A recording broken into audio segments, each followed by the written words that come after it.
Our 10th visit brings us to one of the strangest of the 17 principles of success, because it is the principle which makes it possible for you to convert into an asset every adversity, every disappointment, every defeat, and every failure you meet with from now on the remainder of your life.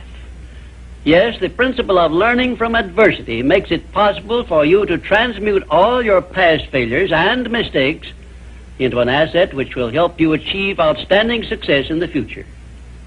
At the very outset of this visit, I wish to call your attention to an important fact which may give you immediate possession of the great master key to success, namely, that your positive mental attitude is the only means by which you may convert adversities, defeats, and failures into assets. It seems to have been intended that everyone should experience adversities, defeats, and even failures as a part of nature's method of disciplining people to learn how to take possession of their own minds. But the Creator very wisely provided everyone with the means for converting these experiences into benefits of a priceless value, the means being our privilege of maintaining and directing a positive mental attitude. Despite the benefits which we may get from adversities and unpleasant experiences of every nature, no one desires to meet with these experiences.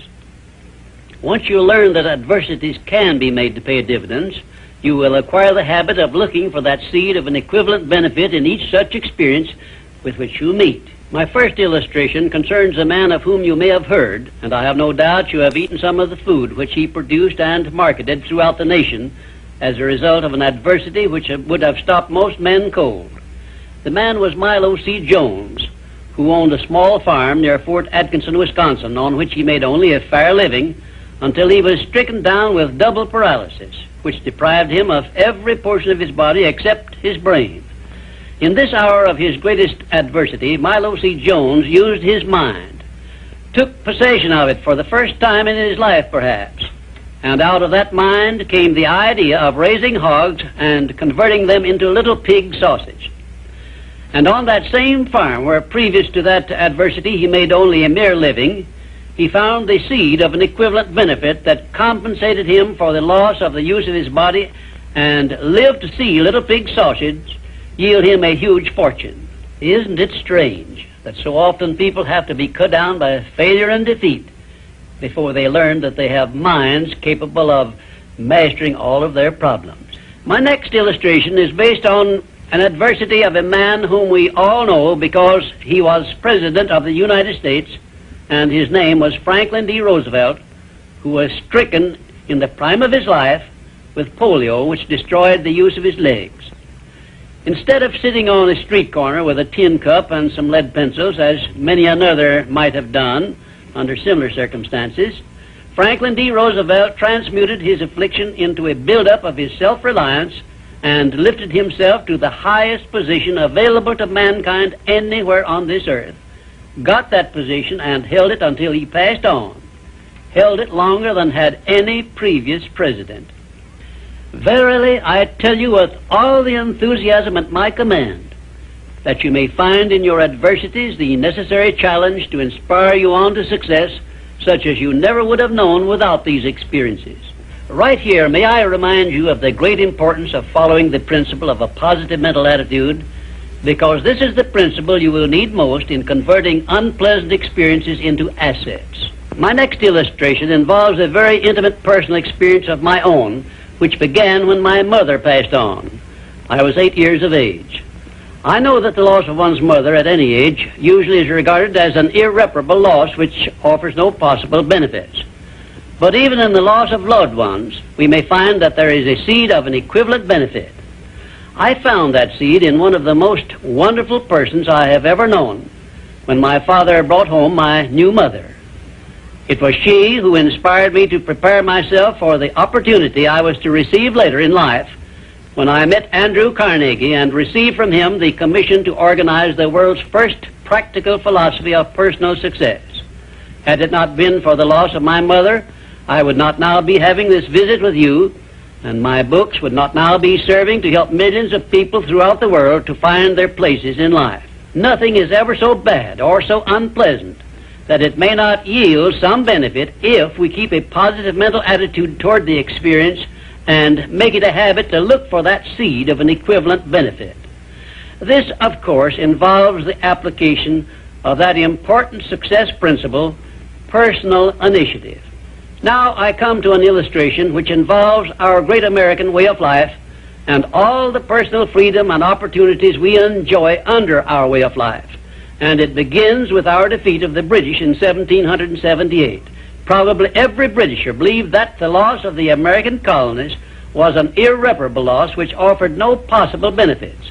Yet you and I know that if we had not defeated the British and made ourselves rich and powerful, the British Empire probably would have been wiped out in World Wars I or II. We know also that although the British Empire survived those two wars, it was our financial help which saved the British from starvation and bankruptcy. So, today, every Britisher should give thanks for the defeat of Lord Cornwallis's armistice, because that defeat finally became the means of survival of the British Empire. My next illustration brings us face to face with an adversity which involves you and I and every other person now living. I have reference to the trend in this and all other countries to rob individuals of their rights of personal freedom, a trend which is in direct violation of the obvious purpose of the Creator to give every individual the privilege of freedom of thought and action. There is something definite you and I can do about this common trend to rob us of our rights of personal freedom. We cannot turn it back entirely by our individual efforts, but we can and we should do something about it where it affects us individually and where we know what we can do and how we can do it. Of course you will ask, what can I do to influence a world trend? And I shall answer by saying there is something definite that you can do. You can refuse to accept this common trend and take full possession of your own mind, thus fulfilling your personal responsibility to your Creator. Remember those two sealed envelopes I mentioned in a previous visit. One of them is labeled riches you may enjoy by taking possession of your own mind. Very well, you have a responsibility to yourself, your loved ones, your Creator, to take possession of your own mind and to direct it to ends of your own choice. This responsibility is yours and no one else can rob you of it or fulfill it for you. You also have a responsibility to your country, which has given you our great American way of life.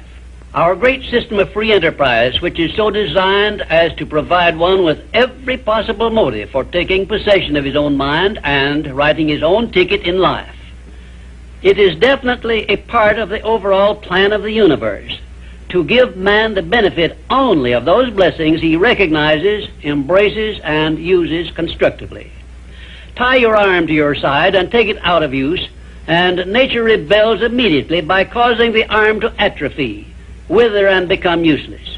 Neglect to keep in contact with your friends and cultivate them, and you lose them. Show indifference to the patrons from whom you earn your living, or the employer who pays your wages, and very soon you find yourself without a market for your services. It is an inevitable law of nature that you lose that which you do not use. And of course this applies to the use of your own mind the same as to everything else. And we who so often boast that we are citizens of the richest, the greatest, and the most powerful nation civilization has yet produced will do well to remember this law through which we lose that which we do not properly use. In this visit, I have brought you what may be a surprise or even a shock by introducing this great principle of profiting by adversity. If you are ready for this principle, you will embrace it at once, and never again, as long as you live, will you brood over unpleasant experiences without knowing full well that your efforts could be better employed by searching for that seed of an equivalent benefit which is available in those experiences. Now, before I conclude this visit, I shall give you this assignment which, if you carry it out sincerely, may well bring you a new birth of opportunity such as you never dreamed of experiencing. Go back into your past experiences, study each adversity and failure you may have experienced, and look for that seed of an equivalent benefit you had not before discovered, And you may find yourself richer than you believed yourself to be. And now, until our next visit, just remember, nothing can be called failure until you accept it as such.